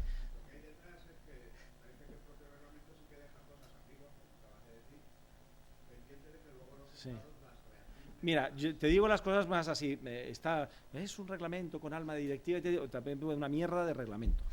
Es menos poético, pero es más ajustado a lo... Entonces, ¿por qué es? No, es un reglamento con alma directiva, porque es una mierda de reglamento que tiene muchas dudas y entonces que va a haber que hacer desarrollos para aclarar lo que dice la mierda de reglamento esta que tenemos. Entonces, ¿por qué? Porque no, si fuera una directiva, entonces sí permitiría un desarrollo con una ley. Y entonces, ¿ahora qué están haciendo? No, esto en el fondo es una directiva, tal, tiene alma de directiva y por eso yo me saco de la manga una ley que no haría falta si fuera un reglamento como Dios manda. A mí estas cosas, mira, igual, como he estado en muchos procedimientos de digitalización de la administración y tal, ¿no? Hay un dicho que oí una vez, también un poco escatológico, pero muy claro. Dice, mira, cortamos de grabar. Da lo mismo, yo ya como no ocupo ningún cargo público, ya digo lo que pienso y se acabó. Que es muy gráfico y entonces cada vez que tengáis un procedimiento de digitalización, yo siempre digo, mira, si esto no se trata de digitalizar, ¿no? Como plastificar algo que tienes, sino es una ocasión para simplificar los procedimientos, hacerlos más razonables. Por eso, siempre que pones a un informático al lado de uno de derecho administrativo y el informático saca sus diagramas de flujo, el de derecho administrativo se vuelve loco. Dice, no, pero es tal. Entonces ya no pasa por mi oficina, ¿y yo qué voy a hacer con el sello que tengo para tal? Se pone muy nervioso, ¿no? Cuando justamente lo que ayuda a la digitalización es que gracias a los algoritmos y a los diagramas de flujo se hagan las cosas de una forma más razonable, ¿no? Bueno, pues hay una frase que oí que la digo siempre, o sea que me la puedes poner porque ya la he dicho incluso en artículos. Si tienes una mierda y la digitalizas, tienes una mierda digital. Punto. No la has mejorado. Normalmente además la habrás complicado. Entonces, la digitalización no es para digitalizar mierdas, sino para intentar mejorar y simplificar un procedimiento que era una mierda. No para decir, no, este procedimiento, vamos a digitalizar estos procedimientos que tenemos. No, señor, son una mierda de procedimientos. Usted, con la excusa de la digitalización, vamos a ver si hacemos algo más racional. Porque ese procedimiento es normalmente producto de no sé cuántas reformas legislativas una detrás de otra, que además se olvidaron de quitar no sé qué y tiene que pasar ese papel por una cosa que ya no existe y tal. Bueno, pues aprovechemos que vamos a digitalizar, que es eso, lo bueno que tienen los algoritmos, que son instrucciones ordenadas, que es un procedimiento. Si el procedimiento administrativo tenía que ser un algoritmo, que no terminase en callejones sin salida. Pues eso, entonces, antes de digitalizar, vamos a reorganizar y a simplificar, porque la ley de administración electrónica era una ley de simplificación administrativa. No era una ley de digitalizar todo lo que hay en la administración. Bueno, me vengo arriba, lo siento. Pero estos temas, cuando estás en procedimientos y la gente no lo entiende y acaban haciendo un procedimiento digital mucho más complicado que el que era en analógico, y mira, apaga y vámonos, que mejor que vaya la gente ahí a la ventanilla, porque lo que has hecho no lo usa nadie. Y esa es la prueba del algodón. Si lo que hacemos sirve para simplificarle la vida a la gente y hacerle las gestiones más cómodas, o para complicarles la vida. Y si es para complicarles la vida, apagamos Internet y apagamos la administración electrónica. Porque es una tontería. Es el principio jurídico que si hay que ir, se va, a pedir para nada es tontería. Una duda sobre lo que has dicho antes. El reglamento, has dicho algo como que el reglamento derogaría la ley orgánica actual. En todo lo que contradiga la ley orgánica, claro. En aquellos aspectos que da margen el reglamento para que lo desarrolle, por ejemplo, poner multas a las administraciones, pues ahí puede decir... Esto, por ejemplo, de las multas, evidentemente, no. Claro, exacto. Ahí no puedes seguir aplicando las mismas, tienes que aplicar lo que diga el reglamento. Hay algunos que da márgenes, por ejemplo, lo de poner multas a las administraciones o la edad de consentimiento de los menores, que el reglamento pone de 13 a 16 años, pero nunca menos de 13 años. Bueno, pues nosotros teníamos por el reglamento de desarrollo de la ley orgánica 14 años y ahora quieren bajarlo a 13. Se podría haber subido a 16. Eso da margen. Y puedes poner un articulito. Bien, pero mi pregunta es, ¿y aquellos artículos en los que el reglamento no da margen, por qué se ha lanzado la agencia a desarrollarlos? No, es que no se entendía bien. ¿Te daba margen? Entonces, no, bueno, es que tenía espíritu de directiva. Bueno, datos personales. ¿Cuál es la definición de dato personal? Veréis que es muy parecida... Ah, no, perdón, que seguimos. ¿Qué es en lo que se diferencia? Hemos hecho el KitKat este y me pierdo. ¿En qué se diferenciaba de esto, que es la definición de dato personal en la ley orgánica y el reglamento? Añade esto otro, el reglamento. Se considerará persona física identificable toda persona cuya identidad pueda determinarse directa o indirectamente, en particular mediante un identificador, como por ejemplo un nombre, un número de identificación, datos de localización, un identificador en línea, o mediante uno o varios elementos propios de la identidad física, fisiológica, genética, psíquica, económica, cultural, social de dicha persona. Todo esto, veis que en el lado izquierdo, que es el de la ley orgánica, no hay nada. Luego, esto es lo que añade el reglamento, una definición, digamos, más específica de lo que se consideran datos personales, ¿vale? Y os pongo el dibujito de antes. Este es el uno o varios elementos propios de la identidad física, fisiológica, genética, que te dan la imagen, porque un dato por sí solo no te identifica, un conjunto de datos sí te identifica. Luego, el otro concepto que habíamos visto, aparte de que es un dato personal, que es la disociación. Aquí cambia el artículo 3 que hemos visto de la ley orgánica. Ya vimos que a procedimiento de disociación, todo tratamiento de datos personales, de modo que la información que se obtenga no pueda asociarse a persona identificada o identificable. En el reglamento cambia, porque ya no se le llama disociación, sino se le llama pseudonimización. El tratamiento de datos personales de manera tal que ya no puedan atribuirse a un interesado, y dale con el interesado, sin utilizar información adicional. Primero, yo soy más partidario del término de la ley orgánica, porque disociación es más amplio que pseudonimización. La pseudonimización es una forma de disociar, pero también la agregación es una forma de disociar. No solo pseudonimizando, eso sí, estoy más de acuerdo en pseudonimizar que en anonimizar. Y hay un pequeño matiz. Anonimizar es volver anónimo de tal forma que ya no se pueda nunca jamás reidentificar a alguien, que es lo que defienden algunos. Y sin embargo, os pondré un ejemplo. Yo soy partidario de pseudonimizar, por ejemplo en investigaciones médicas. Si resulta que hay un grupo de investigación que pide los datos al Sistema Nacional de Salud de todos los enfermos, pues obviamente se los dan pseudonimizados. Pone paciente 1, paciente 2, paciente 3, paciente 4. Si después de la investigación encuentran la cura para esa enfermedad, sería una faena que no pudieran saber quiénes eran los enfermos para aplicarles la cura. Con lo cual yo prefiero pseudonimizar que anonimizar. Porque luego, una vez que encuentras la cura, dices, oye, ya tenemos, ahora vamos a ver esta cura a quién se la podemos aplicar. Y entonces, los que pueden hacerlo, que son los médicos, vuelven a reidentificar, ¿no? Bueno, porque además sabéis que ahora actualmente en salud, en investigaciones médicas, se está yendo a la personalización de los diagnósticos y los tratamientos. Y no hay un cáncer igual. Luego sería una faena, dicen, hemos encontrado la solución para este cáncer, pero no sé quién es el que lo tenía. Con lo cual, como además depende cada uno del ADN y el ADN es distinto en cada uno, pues sería bueno que alguien en algún momento pudiera reidentificar al enfermo. Pero añade también al concepto algo más el reglamento.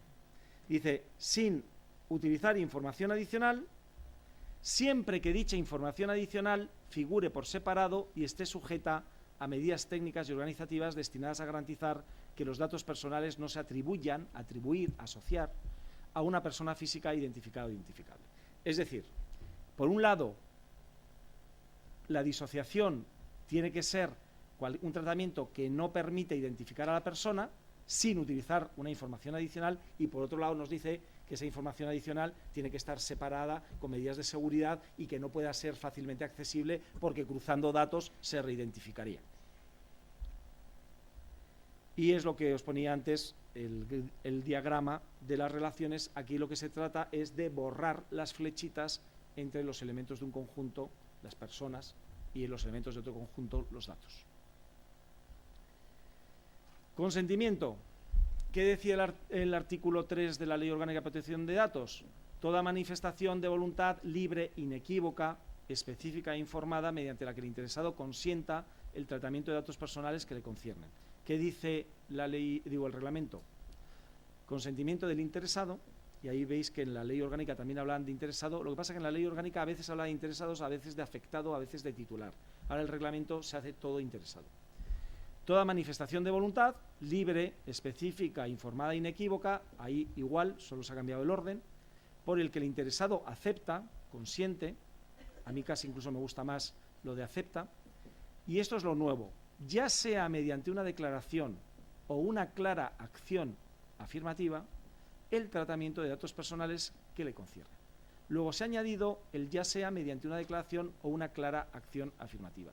Y eso es lo que se conoce como el consentimiento expreso, pero realmente no lo pone, sigue poniendo inequívoco como antes.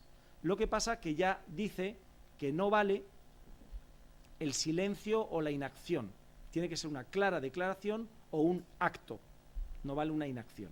Pero además, para que no quede duda, lo pone en el considerando 32, que a efectos interpretativos, los considerandos no tienen fuerza normativa, pero a efectos interpretativos sí tienen valor. Y dice, el consentimiento debe darse mediante un acto afirmativo claro, que refleje una manifestación de voluntad libre, específica, informada e inequívoca del interesado de aceptar el tratamiento de datos de carácter personal que le conciernen. Ahí. Y dice, como A, una declaración por escrito, inclusive por medios electrónicos, o B, una declaración verbal. Y dice, esto podrá incluir marcar una casilla de un sitio web en Internet, B, escoger parámetros técnicos, cookies, para la utilización de servicio de la sociedad de la información, C, cualquier otra declaración o conducta que indique claramente en este contexto que el interesado acepta la propuesta de tratamiento de sus datos personales. Por tanto, el silencio, las casillas ya marcadas o la inacción no deben constituir consentimiento. Más claro, agua. Eso de ya poner el formulario con la casilla premarcada y tal, no. Tiene que marcarla él.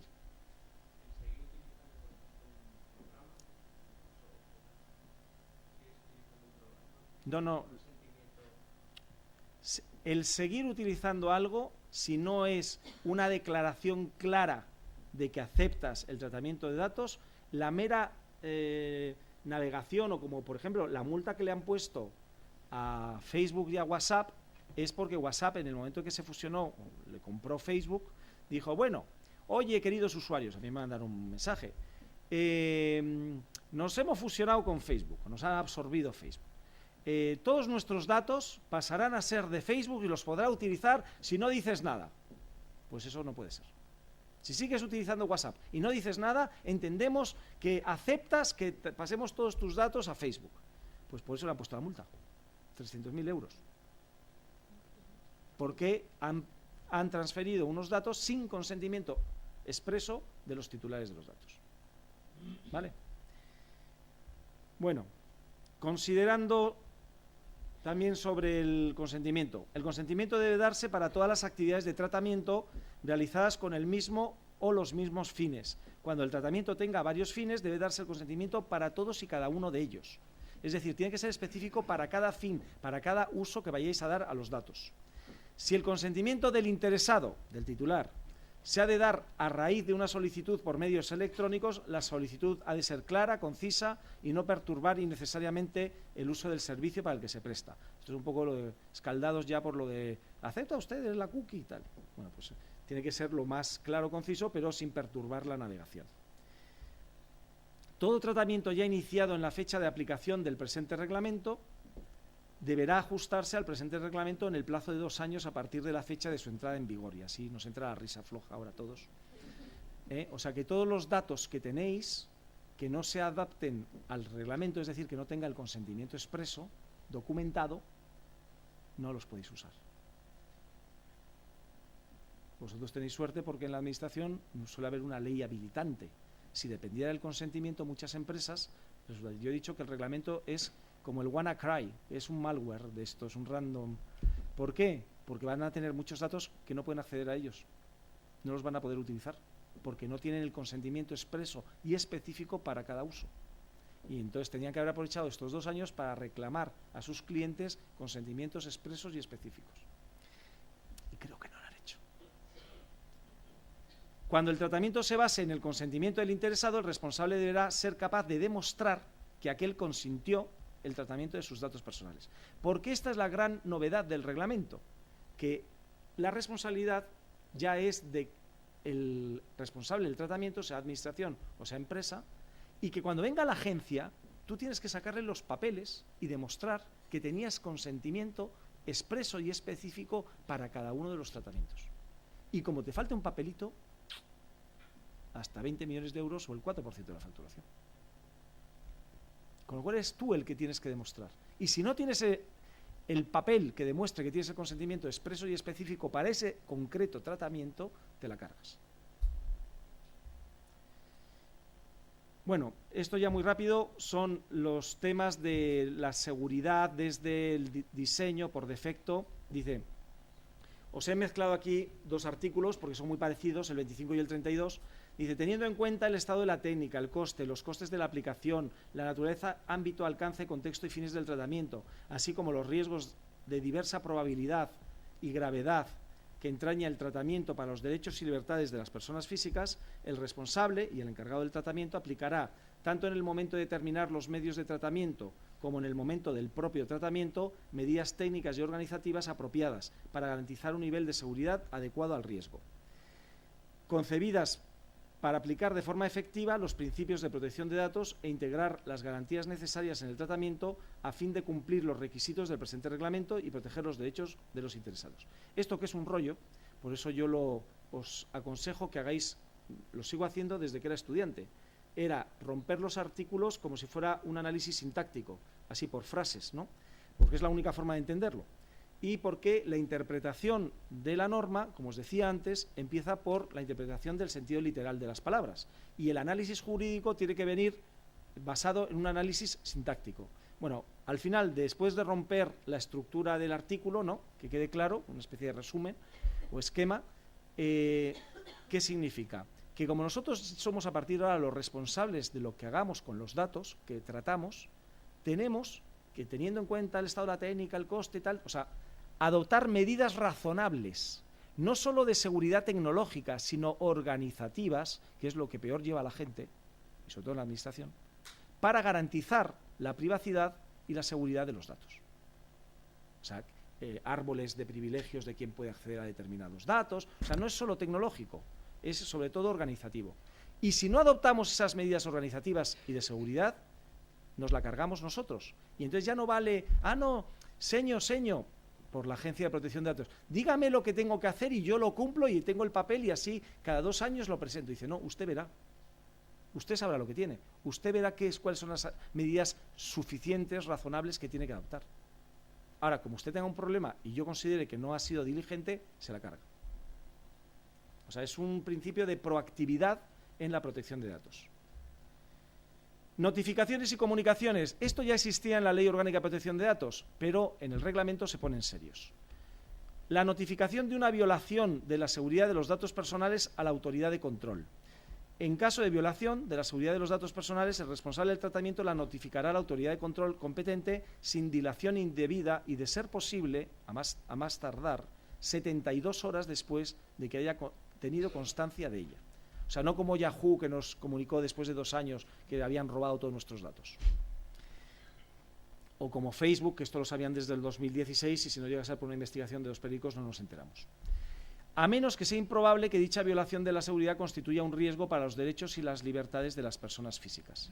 Bueno, ¿esto qué quiere decir? Yo he hablado con muchos responsables de seguridad de sistemas informáticos de bancos y dice, a ver, ¿qué ocurre? Que si unos hackers intentan robarnos datos, ¿se lo tengo que comunicar a mis clientes que han intentado robar? Dice, porque yo tengo 6.000 ataques todos los días. Dice, afortunadamente los rechazamos todos. Con lo cual, si yo les digo que han estado 6.000 veces intentando entrar a sus datos, pues lo normal es que le ponga nervioso al cliente. Como es improbable que dicha violación haya constituido un riesgo porque no ha llegado a entrar, pues no le tengo que comunicar nada al cliente, ¿no? Pero, insisto, esto es a la autoridad de control y luego, lo que estaba hablando ahora, que me he adelantado, también hay que comunicarlo a los usuarios. Cuando sea probable que la violación de la seguridad de los datos personales entrañe un alto riesgo para derechos y libertades de las personas físicas, tu intimidad, tu solvencia crediticia, etcétera, el responsable del tratamiento lo comunicará al interesado sin dilación indebida. Ahí no habla de 72 horas, pero sin dilación indebida. Luego, una cosa en la que se va a poner seria la agencia y va a poner multas es que ya se ha acabado lo de que las empresas y las administraciones oculten las vulneraciones de seguridad de los datos. ¿Por qué? Pues porque es un desprestigio, porque nadie quiere salir a los periódicos, etc. Si no lo haces, te puede caer una multa gorda por no haber comunicado a la agencia y a los usuarios, a los titulares de los datos, que sus datos se han visto comprometidos. La evaluación de impacto, que esto es importante, cuando sea probable que un tipo de tratamiento en particular, si utilizas nuevas tecnologías, eso de nuevas tecnologías es buenísimo, ¿no? Por su naturaleza, alcance, contexto o fines, entrañe un alto riesgo, solo ha faltado poner el reglamento que Internet ha venido para quedarse. A mí cada vez que alguien habla de las nuevas tecnologías. Para los derechos y libertades de las personas físicas, el responsable del tratamiento realizará antes del tratamiento una evaluación del impacto de las operaciones de tratamiento en la protección de datos personales. La evaluación deberá incluir como mínimo una descripción sistemática de las operaciones de tratamiento previstas y de los fines del tratamiento, una evaluación de las necesidades y la proporcionalidad de las operaciones de tratamiento con respecto a su finalidad, una evaluación de los riesgos para los derechos y libertades de los interesados, es decir, sobre todo para el honor y la intimidad, de las medidas previstas para afrontar los riesgos y para demostrar la conformidad con el presente reglamento, teniendo en cuenta los derechos e intereses legítimos de los interesados y de las otras personas afectadas. Termino con un resumen porque no me da tiempo a verlo todo. Esta es la estructura y los capítulos y artículos del reglamento. Tiene 173 considerandos y tiene 99 artículos. Las disposiciones generales, que es la de objeto, ámbito de aplicación, los principios aplicables, que es el de legalidad, el de lealtad, etcétera, los derechos del interesado, que eso es lo que tendría que desarrollar más, pero no tengo tiempo, aparte de los ARCO, de acceso, rectificación, cancelación y oposición, se han unido al menos dos, igual menos porque yo creo que hay alguno más. Uno, que es el derecho, bueno, el derecho al olvido es una forma de derecho de cancelación que ahora se llama supresión. Pero hay uno que es el derecho de limitación temporal del tratamiento, no cancelación, sino limitación temporal, y el otro que es la gran estrella, que es el derecho de portabilidad de los datos. Que tú estás como Movistar, te quieres pasar a Vodafone y aparte del número de teléfono te puedes llevar todos los datos. Y entonces te los tienen que poner con una cintita y o dártelos a ti o dárselos directamente a quien tú digas. Ese es el derecho de portabilidad, que es el nuevo. Yo digo que hay alguno más porque el derecho de información se ha ampliado mucho. Ya no te tienen que decir cuando te dan los datos a qué se van a dedicar, qué tratamiento y fines le van a dar, sino, por ejemplo, hay uno que a mí me encanta, escribí el otro día un artículo sobre él, que es el derecho a que cuando haya decisiones automatizadas te expliquen cómo funciona el algoritmo. Entonces yo pienso voy a escribir al BBVA y decir, oye, que me interesa esto, ¿cómo concedéis los créditos? Porque yo creo que no me lo habéis concedido y me habéis discriminado y entonces tengo derecho a que me expliquéis cómo... Y además, si no me quedo convencido, a impugnarlo. Yo quiero hacer la prueba porque es... Digo, bueno, ¿y cuándo te viene bien? Pues reserva una semana porque esto va a ser duro para explicarme cómo funciona el algoritmo y además conozco a los del BBVA Data y Analytics y dice, pues es que no sabemos ni nosotros. O sea, supimos lo que hicimos al principio, pero esto aprende solo. Ya llega un momento con el machine learning que no saben cómo funcionan los algoritmos. No, pues yo tengo derecho a que me expliquen, yo de letras, que me explique cómo funcionan las fórmulas matemáticas que utilizan y todas las variables para aprobar un crédito o denegarlo. Bueno, pues es un nuevo derecho. Luego hay otros temas del reglamento que os lo tendréis que estudiar, pero no os afecta a vosotros, porque tiene que ver con, sobre todo, las agencias y las autoridades de protección de datos. Y hay uno que, si os digo... os lo tendréis que estudiar, pero que es un rollazo, por no decir otra palabra, que tuve que hacer yo un artículo sobre él y que me quería abrir las venas, que es todos los procesos transfronterizos de tratamiento de datos. Que no os pille uno, porque, vamos, el ponerse de acuerdo todas las agencias de protección de datos de Europa, porque Facebook tiene ciudadanos en todos los países y determinar cuál es la autoridad líder, que normalmente será la irlandesa, porque la sede social está en Dublín por aquello de la cuestión fiscal. Y entonces que un problema que haya con Facebook, con un españolito, se tiene que llevar en Irlanda porque es la autoridad líder que a su vez tiene que comunicar a todas las autoridades de protección de datos europeas. Va a ser un follón de 3 pares de narices. Con lo cual, no os va a pillar a vosotros, pero al que esté en la agencia y tenga que coordinarse con todas las otras autoridades de control europeas, pues bueno, será como los árbitros de la Champions League, que tienen que coordinarse los criterios de arbitraje, ¿no? Y luego está el tema también que sí os afecta, que es el de los delegados de protección de datos, que todas las administraciones deben tener un delegado de protección de datos, que podrá ser único si hay un tratamiento que no es muy intensivo, pero habrá algunos organismos, la agencia tributaria, la seguridad social, que deberán tener el suyo propio, ¿no? Pero también los ayuntamientos lo mismo, grandes ayuntamientos como Madrid, Barcelona, grandes capitales tendrán uno, luego habrá a lo mejor un delegado de protección de datos en una diputación provincial para todos los ayuntamientos pequeñitos de la provincia. Sí, sí, pero como no te multan. Si por eso hay otra cosa en la administración, dirá, bueno, sí, el 25 de mayo, sí, pero como no me multan. Ese es el problema en el que no te puedan multar, porque una ley que no tiene la coercibilidad, que es un elemento esencial de toda norma, los filósofos del derecho hablamos de estas cosas, pues no es una ley, es una ley voluntarista, como por ejemplo la ley de administración electrónica. Al final, en la tramitación, la gente anda, no, pero ¿cómo vamos a poner multas por no...? Bueno, nada, según disponibilidad presupuestaria. La gente lo hacía a la buena de Dios, porque como nadie le iba a multar si no lo hacía, aunque dice, no, esto es un derecho del ciudadano a relacionarse electrónicamente con la administración. Entonces se ponía alguno chulo y si no, ¿qué? No he hecho nada, ¿y qué? ¿Me van a meter en la cárcel? No. Luego eso es una ley. Son voluntarismos. Bueno, rápidamente, y ya voy acabando.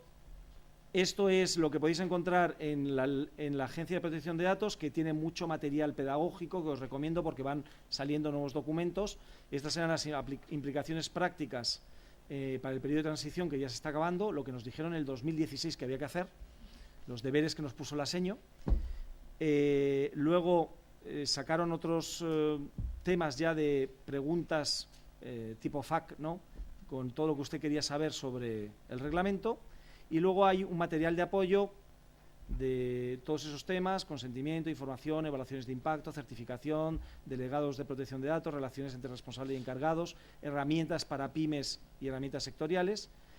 La 8ª sesión anual del año pasado estuvo dedicada al reglamento y hay, preguntas que hicieron muchos especialistas para que se aclarara la propia agencia, que no tenía claro. Luego hay unas guías, ahí no están, por ejemplo, las últimas que ha publicado la agencia, que son muy interesantes, que lo veáis.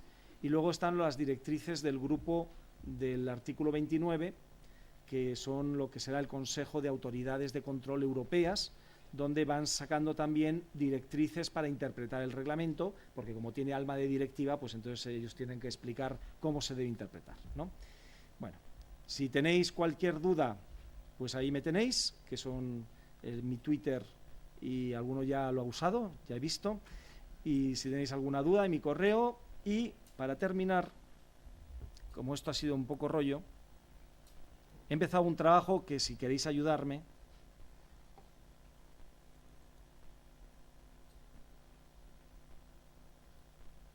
que es la protección de datos en verso. Entonces voy a pasar el reglamento europeo a verso, a ver si así, entre todos, se nos queda. Entonces, yo he hecho alguno como muestra, pero cogéis vuestro artículo favorito y lo convertís en verso, ¿eh? Entonces, esto lo cogí de un señor que se llamaba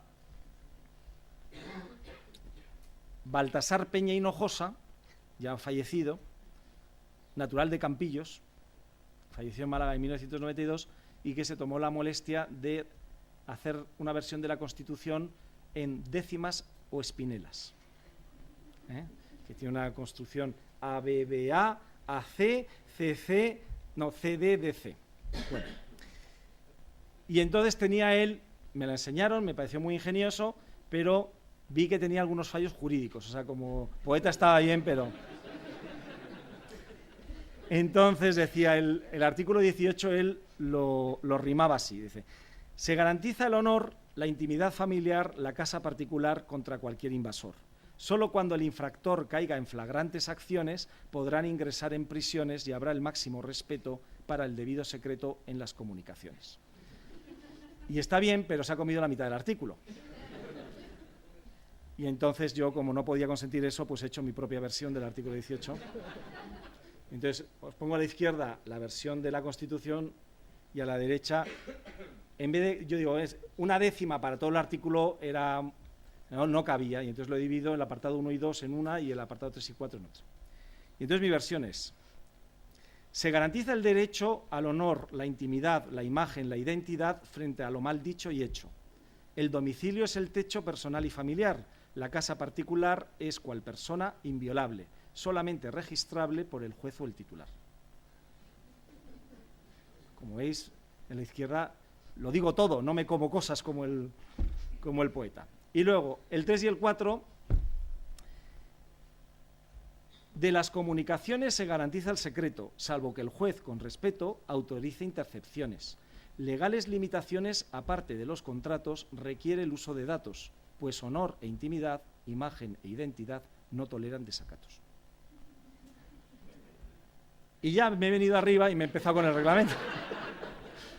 Porque el artículo 18 me parecía poco, pero tampoco voy a hacer todo el reglamento. Yo he hecho el 1 y os dejo para que los demás, esta Semana Santa, que no tenéis nada que hacer, pues entre tema y tema, pues os dediquéis, cojáis un artículo y esto. Entonces, el artículo 1.1, como lo hemos visto, lo voy a versificar. El presente reglamento no les protege a los datos, sino a personas que a ratos son carne de tratamiento.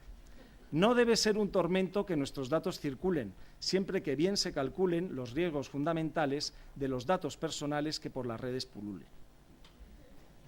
El 1.2.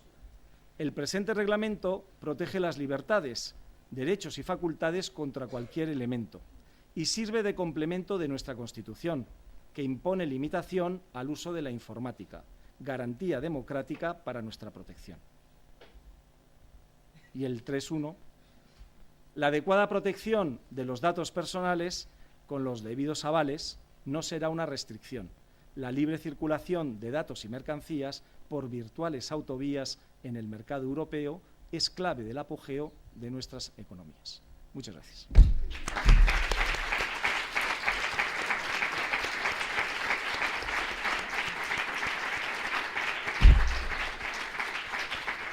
¿Alguna pregunta? Si tenéis alguna pregunta, pasa Carlos con el micrófono. ¿O alguien que se anime a versificar el 2, el artículo 2? Por alusiones. Muchas gracias por la función, por ha sido brillante. Quería preguntar un poco cuál es tu opinión al respecto de la reutilización de la información del sector público, que es un tema que personalmente me parece muy interesante, la portal, por ejemplo, datos.gov.es, que está muy interesante. Sí. Pero sí que es verdad que vengo observando que hay datos, pero bien, o sea, pero que hay muchos que no están. Bueno. Y me preguntaba si iban a estar y empiezo a pensar que nunca van a estar. Pues corremos el riesgo de realmente, ¿cuál es tu opinión al respecto de quedarnos un poco Pues atrás? mira, mi opinión al respecto, y he sido responsable del portal de datos.gov.es, porque depende de red.es, donde yo era director general, y el programa anterior del Plan Aporta, ¿no? Que el Plan Aporta era para aportar los datos a la sociedad, pero los que no aportaban los datos eran los ministerios. Entonces, yo no soy muy partidario de los puntos únicos, portales, pues eso, de concentración, porque en el fondo eso se tiene que nutrir solo. O sea, eso, lo que tiene que ser el portal de datos que tiene, insisto, que no son, que tiene la Administración, es cada una de las unidades. Cada uno de los ministerios, cada uno de los organismos debe tener una sección de datos que se van abriendo a petición, además, de las startups, de lo que sea, que se van abriendo. Entonces lo deben tener en su propio portal. Que luego tú, a más, puedes tener un portal único donde estén todos y que además es bueno que alguien coordine los formatos y tal, bien. Pero al final es un lago que se tiene que llenar con los ríos de todos los organismos. Si en los organismos no anonimizan y no abren datos, tú que no te los vas a inventar, ¿no? Y entonces la gran frustración que produce la apertura y reutilización de datos es que la Administración no lo tiene interiorizado, que su obligación es la publicidad y que al revés, o sea, la excepción sería que no estuvieran accesibles. Y que como hay que trabajar para anonimizarlos y tal, y a veces algunos, el CENDOG, ¿no?, que Yo además que es uno de los casos en donde digo, no sé por qué hay que anonimizar, porque según la Constitución la administración se ejerce públicamente y en nombre del rey, frente al pueblo. Dice, no, bueno, es que encima le añades la pena de la publicidad. Dice, coño, pues para eso, para disuadir a los demás. Las ejecuciones antes se hacían en la plaza pública para disuadir a los demás. Si tú dices, no, le voy a sentenciar pero que no se entere nadie. No, es que en la sentencia tiene que haber una ejemplaridad. Bueno, pues resulta que anonimizan todas las sentencias, ¿no? Para que no añadamos el escarnio a la pena y tal. Y yo no entiendo nada, ¿no? Pero bueno, y entonces dice, lo hacen también, que yo, que lo consulto mucho, una vez dice, fulanito tal, que ponen XX o un nombre inventado, tal. CEO de Antena 3 Televisión, y digo, hombre, pues anonimizado mucho no está. Han anonimizado en el sentido de quitar el nombre y apellidos, pero hay demasiados elementos como para individualizarlo. Pero digo que para eso, si hay un... O sea, ¿por qué sí está bien que haya un órgano, digamos, coordinador? Porque no hay ese conocimiento de cómo se deben disociar bien las cosas y entonces puede ayudar a coordinar. Pero tú no tienes los datos. O sea, si el otro no quiere abrirlo, tú no le puedes ayudar. Desde Red.es intentamos ayudar a todos aquellos y animar a que aportasen datos. Siempre estaban muy ocupados con lo que tenían entre manos en el día a día, porque el día a día te come. Hasta que se empiecen a imponer multas por no abrir datos. Y entonces ya verás cómo cambia. Entonces, igual que se imponen multas por protección de datos, tendría que haber multas por impedir la reutilización de datos. Y mientras tanto, y luego además los que abren datos amables. Hay las rutas de los autobuses, no sé qué, pero no los datos que saben que les pueden comprometer, ¿no? Y había taparon los oídos las chicas, porque en uno de los congresos que hacíamos de Aporta, hubo un imprudente que dijo que las administraciones en la apertura de datos se comportaban como las bailarinas del cancán, que enseñan todo menos lo fundamental. Pues enseñan datos amables, que les dejan bien y tal, pero eso, el porno duro que quiere ver la gente para ver si roban, si no, eso no se enseña. O sea, cualquier dato que pueda comprometerte o que te critiquen, ya no que robes, sino que hayas hecho un proyecto que haya sido fallido, ¿eso cómo lo vas a enseñar? Nadie enseña algo que pueda servir para que te saquen los colores. Bueno, pues eso qué transparencia es. Tiene alma de directiva también.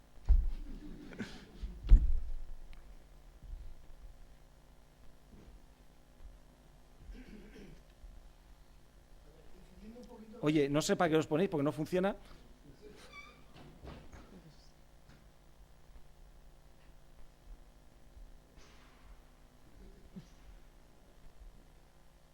Si no, a pulmón, hombre, que se te ve ahí. Este portátil, ¿no? Vale, funciona. Carlos, ¿Este? Pues no sé yo. Tampoco. A ver.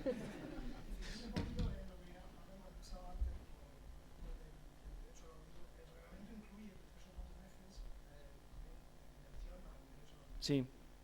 ¿Cómo las administraciones públicas con respecto a su administrar cuando sacan, por ejemplo, lista de procedimientos selectivos, pueden actuar cuando algún administrador de su parte no quiere estar ahí? Pues bien, eso hay un método que además Google lo tiene pactado con el BOE y con otras administraciones donde hay un motor por el que no se indexan determinados datos. Sí.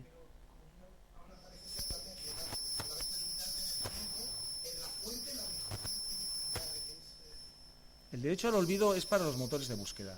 Lo otro sería una cancelación de un dato, pero no es el derecho al olvido. O sea, por eso digo que el derecho al olvido es una modalidad de la cancelación, pero para motores de búsqueda en Internet. Lo otro, para borrar un dato en tus bases de datos, eso tienes que cumplir otra serie de requisitos y a veces pues tendrá... O sea, al final lo que hay que ver es si hay un interés legítimo y un bien jurídico que proteger o no. Porque, insisto, es que... Oiga, que es que yo he sido defraudador de Hacienda y me interesa que me borren los datos. Y ya, sí, pero a mí me interesa que no. Entonces, habrá que ver en cada caso. O sea, no hay reglas generales. Pues en este caso la administración. Claro. O sea, sí. Pero la administración, insisto, muchas veces con unos criterios que yo no entiendo, como el del CENDOG. A mí, por ejemplo, cuando yo estaba en el ministerio, yo ponía multas a las televisiones. Unas multas considerables por exceso de saturación publicitaria y tal. Y entonces yo las quería publicar y me decía el abogado del Estado que no. Yo, ¿pero por qué no? Si además lo bueno de publicar la resolución del expediente sancionador es que los demás vean lo que no se puede hacer. Y dice, no, pero es que claro, eso es una pena añadida y no me dejó publicarlo. Entonces, pues también, ¿por qué os voy a decir cosas generales? Luego dependerá del abogado del Estado que esté en cada ministerio.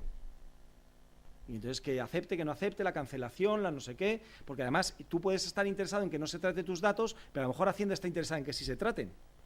O sea que habrá que ver caso por caso, no puedo dar una regla general. ¿Alguna pregunta más? Pues bueno, había una pregunta que ya ha sido contestada, que me pusieron en el Twitter, pero era lo de Microsoft, de que Sí. lo que habíamos comentado antes.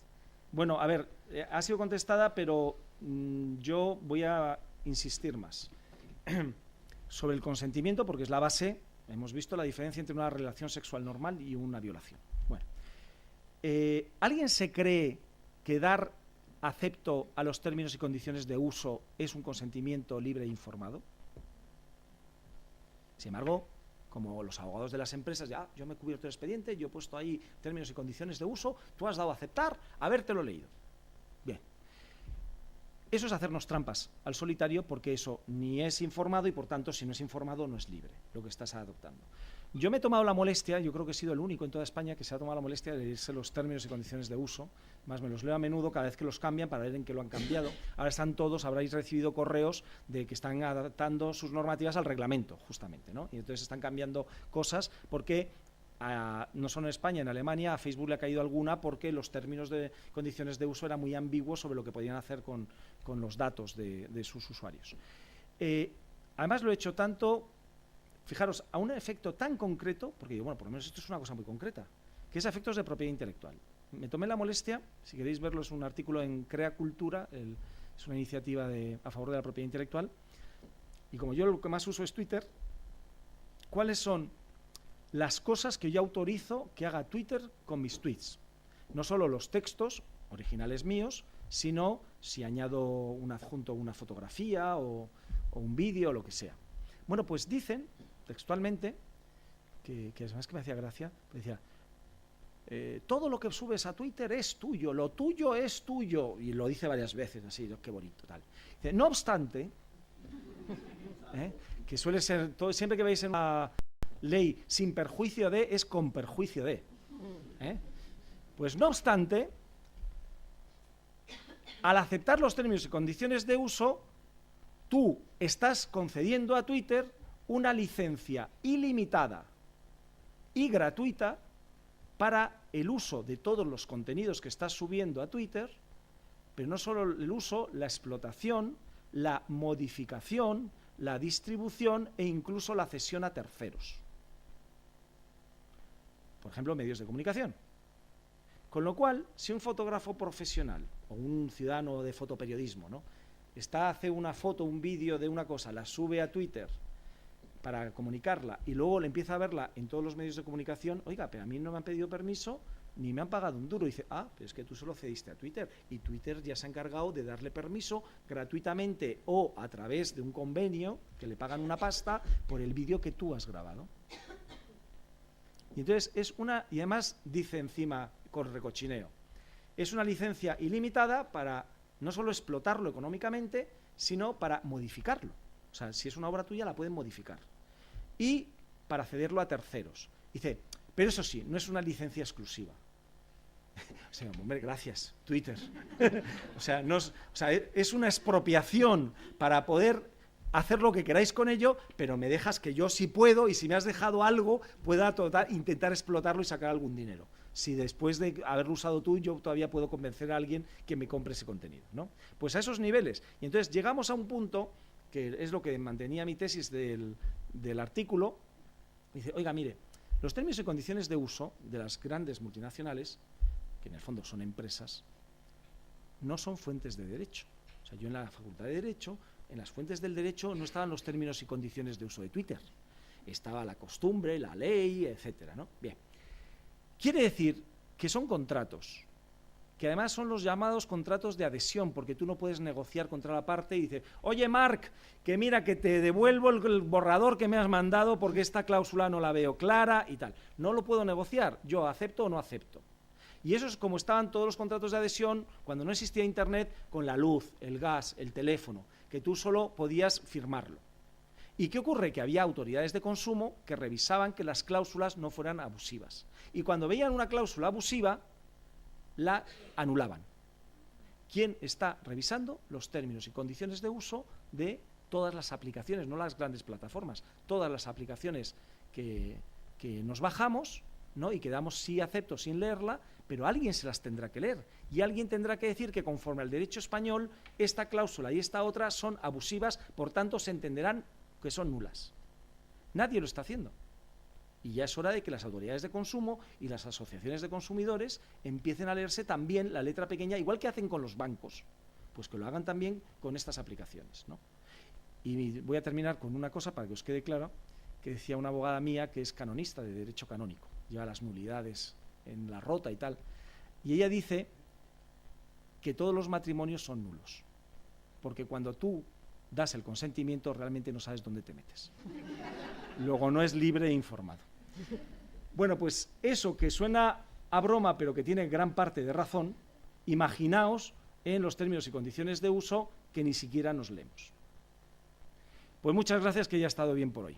Venga, gracias a todos.